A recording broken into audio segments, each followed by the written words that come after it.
شکر اصل میں ایک جذبہ ہے کہ جو کسی کے ساتھ اگر کسی نے خیر کیا ہو، بھلائی کی ہو، احسان کیا ہو، کسی تکلیف سے اس کو بچایا ہو، چھٹکارا دلایا ہو، تو ایک جذبہ پیدا ہوتا ہے انسان کے قلب کی گہرائی سے. اب اسے ہم جذبہ تشکر کہیں گے، جذبہ امتنان کہیں گے. یہ قلب کی گہرائی سے ابھرتا ہے اور پھر زبان پر بھی آتا ہے. آپ کا شکریہ، میں آپ کا شکریہ ادا کرتا ہوں. یہ شکر جو ہے در حقیقت یہ فطرت کی صحت کی علامت ہے. اگر فطرت صحیح ہے تو شکر لازماً ہوگا، اور اگر شکر نہیں ہے تو معلوم ہوا کہ فطرت مسخ ہو چکی. آپ کے ساتھ کسی نے بھلائی کی اور آپ کے اندر یہ جذبہ بھی پیدا نہیں ہوا. یہ تو حیوانات تک کے اندر. آپ کسی پیاسے جانور کے سامنے پانی رکھیے، کوئی بکری ہو، کوئی اور ہو، کوئی گائے ہو، پیاسا ہو، بندھا ہوا ہے، وہ تو ادھر ادھر دوڑ کر اپنی پیاس پوری نہیں کر سکتا. بالٹی میں پانی رکھ دیجیے، وہ پی کر پھر وہ آنکھیں اٹھا کر آپ کو دیکھے گا. وہ جانور تو اس کی آنکھوں کے اندر سے آپ کو جذبہ تشکر چھلکتا ہوا نظر آئے. اسی معنی میں عجیب بات یہ ہے، عین کہتے ہیں آنکھ کو، اور عین کہتے ہیں چشمے کو بھی. عرب کہتے تھے عین الشکرا، وہ چشمہ جس میں سے پانی خود بخود ابل رہا ہو، نکل رہا ہو، نیچے سے زمین سے ابلتا ہو، عین الشکرا. اور دابۃ شکور کہتے تھے ایسے حیوان کو. آپ کے ہاں کو گائے ہے، بھینس ہے، بندھی ہوئی ہے، آپ اس کی ٹہل سیوا کر رہے ہیں، اچھی خوراک دے رہے ہیں، غذا دے رہے ہیں، نہلاتے بھی ہیں گائے بھینس کو، تو پھر اس کا ظہور اس کے بدن پر ہونا چاہیے، اس پہ فربہی آنی چاہیے. تو اس کو کہیں گے دابۃ شکور. یہ شکر گزار جانور ہے کہ اس کے ساتھ جو بھلائی ہو رہی ہے، جو خیر ہو رہا ہے، اس کے نتائج اس پر ظاہر ہو رہے ہیں. تو یہ فطرت کی در حقیقت صحت کی علامت ہے. پرانی کہانی آپ نے بھی بچپن میں پڑھی ہوگی کہ ایک غلام کہیں بھاگا ہوا تھا اور اسے راستے میں ایک جگہ اس نے دیکھا ایک شیر پڑا ہوا کراہ رہا ہے، اور اس کو شدید تکلیف تھی. اس کے پاؤں میں ایک کانٹا چبھا ہوا تھا. ظاہر بات ہے شیر نہیں نکال سکتا تھا اس کو. اس غلام نے اس کا کانٹا نکال دیا. اس شیر نے صرف اسے سونگھا اور چلا گیا. اس کے بعد وہ غلام پکڑا گیا، اور جیسے کہ ہوتا تھا رومن اور گریک دور میں کہ بھاگا ہوا غلام جب پکڑا جاتا تھا تو پھر شیروں سے پھڑواتے تھے اس کو. ان کے جو بڑے وہ ہوتے تھے، تو یہ اسٹیڈیمز بنے ہوئے ہوتے تھے، اس میں آ کر جو ہے اس غلام کو چھوڑ دیا، اور پھر بھوکا شیر جو ہے وہ پنجرے میں سے نکالا تاکہ وہ اس کو بھمبوڑے اور ختم کرے. تو اس نوجوان کو، اس غلام کو بھی پھینکا گیا. اس کے بعد جو شیر کا پنجرا کھولا تو شیر آیا، اس نے سونگا اور اس کو چھوڑ کر علیحدہ بیٹھ گیا. لوگ حیران ہوئے. معلوم ہوا یہ وہی شیر تھا کہ جس کے پاؤں سے کانٹا نکالا تھا اس غلام نے، جبکہ وہ بھاگا پھر رہا تھا، چھپتا پھر رہا تھا جنگلوں میں. بہرحال یہ شے سمجھ لیجئے کہ شکر جو ہے در حقیقت یہ فطرت کی صحت کی علامت ہے. یہاں تک فرمایا حضور نے من لم یشکر الناس لا یشکر اللہ. یہ شکر ایسی شے ہے جو انسانوں کا شکر گزار نہیں ہے، وہ کبھی اللہ کا شکر گزار بھی نہیں ہو سکتا. فطرت مسخ ہو چکی ہے. کسی نے آپ کے ساتھ بھلائی کی اور آپ کے اندر سے وہ جذبہ تشکر ابھرا ہی نہیں، معلوم ہوا فطرت کے سوتے خشک ہو چکے ہیں. وہ کنواں جس کے اندر لانے والے پانی کے سوتے خشک ہو چکے ہیں، پانی کہاں رہے گا اس میں؟ تو خالی کنواں ہے. تمہاری بھی فطرت جو ہے خالی ہو چکی ہے، اور تمہارے اندر وہ جو جذبہ تشکر موجود نہیں ہے، تو گویا کہ فطرت کے سوتے خشک ہو چکے. اب اصل بات کیا ہے اس فطرت کے بعد؟ اصل منعم کو پہچاننا. اب دیکھیے اس کو بھی ذرا غور سے سنیے میری بات کو. بچپن میں ہر بچہ یہ سمجھتا ہے کہ میرے حفاظت کرنے والے، میری ضروریات پوری کرنے والے، میری تکلیف پر تڑپ اٹھنے والے میرے والدین ہیں. اس سے آگے کا اسے بھی پتہ نہیں ہے، احساس نہیں ہے. لہذا جذبہ شکر جو ہے وہ والدین کی ذات کے ساتھ مرتکز ہو جاتا ہے.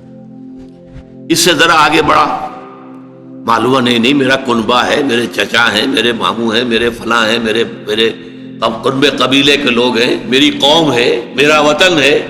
یہ سب در حقیقت میرے محافظ بھی ہیں، میرے مددگار بھی ہیں، اور میری ضرورتیں پوری کرتے ہیں. یہ جذبہ تشکر اب پھیل رہا ہے والدین سے، اپنے خاندان، قبیلے، قوم. اس کے بعد محسوس ہوتا ہے، یہ سائنس کی انتہا ہے کہ یہ سارے عناصر فطرت مجھے پال رہے ہیں. سورج کی حرارت نہ ہو تو فصلیں کیسے پکیں؟ سورج کی حرارت نہ ہو تو یہ ہوا، یہ بادل کیسے اٹھے، سمندروں سے بخارات؟ ہوائیں نہ چلیں تو یہ کیسے جو ہے بادل یہاں تک آئیں؟ اور بارش برسے اور پھر میرے لیے گندم جو ہے وہ پیدا ہو، تو کائنات پوری مجھے پال رہی ہے. اور اس میں سب سے بڑی شے جو ہے، یہ سائنس کا یوں سمجھ لیجیے کمال ہے، سب سے بڑی شے سورج ہے. اس لیے کہ یہ بھی کہنا ہے کہ زمین سورج ہی سے ٹوٹا ہوا ایک ٹکڑا ہے، اسی سے سپلنٹر ایک علیحدہ ہوا اور اس کے گرد گھومنا شروع کر دیا. واللہ عالم، یہ علیحدہ بحث ہے، یہ کاسمولوجی کی بحث ہے. لیکن یہ ہے کہ بہرحال ہم جانتے ہیں یہ شکر کا جذبہ پھر آ کر مرتکز ہوتا ہے یہ تمام مظاہر فطرت کے اوپر. اب اس کے بعد صرف ایک چھلانگ لگانے کی ضرورت ہے، وہ چھلانگ جو حضرت ابراہیم نے لگائی تھی. سورہ انعام میں ذکر ہے، انہوں نے ایک تارے کو دیکھا تو کہا اچھا شاید یہ میرا رب ہے. جب وہ ڈوب گیا، غروب ہو گیا، تو نہیں میں تو غروب ہونے والے کو تو رب نہیں مان سکتا. پھر چاند کو دیکھا، وہ بڑا روشن تھا، بہت بڑا تھا، اچھا یہ رب ہے. جب وہ بھی ڈوب گیا، کہا نہیں اگر میرے رب نے مجھے ہدایت نہ دی. پھر دیکھا سورج کو، ھذا اکبر، ھذا ربی، ھذا اکبر. فلما افلت، جب وہ بھی غروب ہو گیا تو پھر اس کے بعد جو چھلانگ لگائی انہوں نے کیا، انی وجہت وجہی للذی فطر السماوات والارض حنیفا.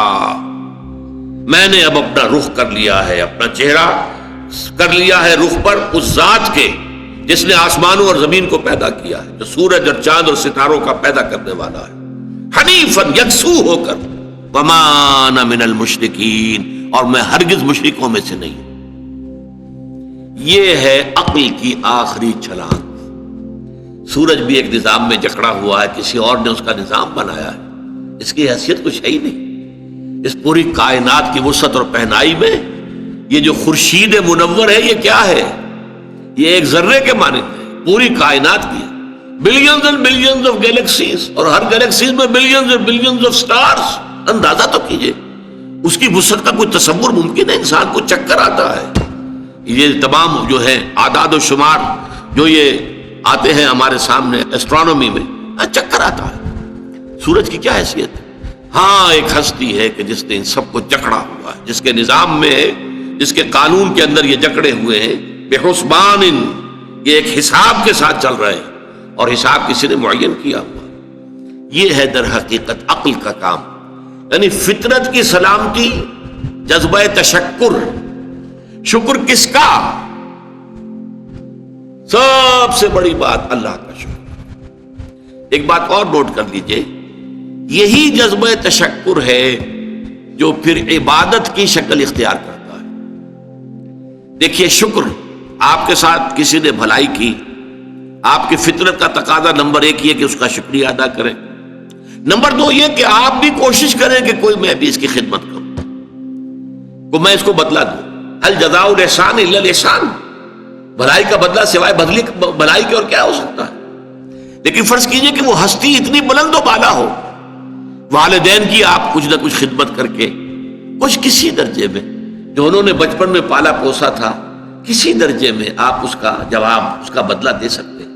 بڑھاپے میں یہ ہے کہ انہیں فلا تقل لہما اف ولا تنہرہما، انہیں اف تک نہ کہا جائے، انہیں جھڑکا نہ جائے، ان کی اطاعت کی جائے، ان کی فرما برداری کی جائے. ہاں ناحق بات میں ان کی بات نہیں ماننی، شرک پہ مجبور کریں تو ان کو نہیں ماننا، ان کے حکم کو، لیکن باقی یہ اور چیزوں کے اندر ماننا. تو یہ سارا معاملہ یہ کسی نہ کسی درجے میں آپ نے اسے بدلہ دے دیا اور جو بھی ہے. لیکن جہاں کہیں ایسی ہستی کا شکر ہے کہ جسے آپ کو بدلہ دے نہیں سکتے، سورج کو کیا بدلہ دیں گے، وہاں یہی جذبہ تشکر جو ہے جذبہ عبادت میں ڈھل جاتا ہے. ہاتھ جوڑ کے کھڑے ہو گئے سورج کے سامنے، ڈنڈوت کر رہے ہیں، سجدہ کر رہے ہیں. یہ کیا ہے، کیوں ہے؟ یہ وہی جذبہ تشکر ہے کہ اس سورج ہی سے ہمارا سارا نظام چل رہا ہے، میرا پورا وجود یہ در حقیقت اسی کے ذریعے سے اس کی ساری ضرورتیں اور سارے تقاضے پورے ہو رہے ہیں. یہی جذبہ تشکر ہے جو جذبہ عبادت کی شکل اختیار کرتا ہے. اور جب جذبہ تشکر صحیح جگہ جا کر لگ گیا، یعنی جیسے کہ میں مثال بارہا دیتا رہا ہوں کہ اگر آپ کو کسی اونچی فصیل پر چڑھنا ہے اور آپ کے پاس جو ہے وہ ایک کمند ہے، تو پہلے کمند کو آپ پھینکیں گے اونچا، آپ کے بازو میں طاقت ہونی چاہیے. اگر بازو میں طاقت ہی نہیں ہے تو کمند کہیں قریب ہی جا کے اٹک گئی تو جہاں تک وہ اٹکی ہے وہیں تک چڑھ سکتے ہیں نا، اس سے آگے تو نہیں جا سکتے. تو کمند کو پہنچانا ہے پہلے اونچائی تک. اب دیکھیے اس کو اقبال نے کہا ہے یزداں بکمند آور، اے ہمت مردانہ، تمہاری کمند یزداں کے ساتھ جا کر جڑے، اللہ کو پہچانو۔ تمہاری عقل کا جو ہے در حقیقت امتحان یہ ہے کہ اصل منعم حقیقی، اصل محسن حقیقی، اس کے انعامات، اس کے احسانات، اس نے تمہیں پیدا کیا، تمہاری ضرورت کی چیزیں پیدا کی۔ ان تعدوا نعمت اللہ لا تحصوها، اگر تم اللہ کی نعمتوں کو گننا چاہو کبھی احسان نہیں کر سکتے، کبھی ان کی گنتی نہیں کر سکتے۔ اس کے لیے تمہارا جذبہ شکر جو ہے وہ ڈھل جانا چاہیے جذبہ عبادت میں۔ اور یہاں اس رکوع کے اعتبار سے اس کے جو سب سے بڑا مظہر ہے وہ اب آ رہا ہے، وَإِذْ وَلَقَدْ آتَيْنَا لُقْمَانَ الْحِكْمَةَ أَنِ اشْكُرْ لِلَّهِ، أَنِ اشْكُرْ لِلَّهِ، گویا کہ حکمت کا تقاضا یہ کہ شکر کا جذبہ اللہ تعالیٰ کی ذات کے ساتھ وابستہ ہو جائے۔ وَمَن يَشْكُرْ فَإِنَّمَا يَشْكُرُ لِنَفْسِهِ، اور جو کوئی شکر کرتا ہے وہ اپنے بھلے کو کرتا ہے۔ اللہ کا کوئی کام نہیں بنتا اس سے، اللہ کی کوئی ضرورت پوری نہیں ہوتی، وہ ضرورت سے مبرہ ہے، منزہ ہے، اعلیٰ ہے، عرفہ ہے، اس کی کوئی ضرورت نہیں، احتیاج ہے ہی نہیں، وہ محتاج نہیں ہے، وہ تو غنی ہے۔ تو اس لیے فرمایا من یشکر فانما یشکر لنفسہ، لنفسہ سے مراد کیا ہے؟ اگر آپ کے اندر جذبہ شکر ہے اور وہ جذبہ تشکر جا کر ذات باری تعالیٰ کے ساتھ منسلک اور ملحق بھی ہو گیا ہے، اب آپ کی شخصیت کا ترفع ہوگا، شخصیت ابھرے گی، شخصیت اپجے گی، شخصیت کی ترقی ہوگی، شخصیت میں ترفع پیدا ہوگا، بلندی آئے گی، تعمیر سیرت جسے کہتے ہیں، جسے اقبال تعمیر خودی کہتا ہے۔ صحیح معنی میں واقعتاً آپ ایک ایسے انسان بن سکیں گے کہ جن کے بارے میں قرآن نے کہا ہے کہ وَلَقَدْ خَلَقْنَا الْإِنسَانَ فِي أَحْسَنِ تَقْوِيمٍ، ہم نے انسان کو بہترین حساب پر پیدا کیا۔ وہ انسان بننے کے لیے ضروری ہے کہ آپ کی فطرت سلیم ہو اور عقل سلیم، فطرت سلیمہ جذبہ تشکر موجود ہو، عقل سلیم اصل محسن کو پہچان لے، اصل منعم کو پہچان لے، اور یہ منسلک ہو جائے پہ جذبہ تشکر ذات باری تعالیٰ کے ساتھ، تو اس کا بھلا تمہیں کو پہنچے گا، تمہاری شخصیت کی تعمیر ہوگی، تمہاری خودی جو ہے وہ پختہ ہوگی، مضبوط ہوگی، تمہاری اپنی سیرت و کردار جو ہے اس کی نشو و نما ہوگی۔ وَمَن يَشْكُرْ فَإِنَّمَا يَشْكُرُ لِنَفْسِهِ وَمَن كَفَرَ، اور جو کفر کرے فَإِنَّ اللَّهَ غَنِيٌّ حَمِيدٌ، تو اللہ تو غنی ہے اور حمید ہے۔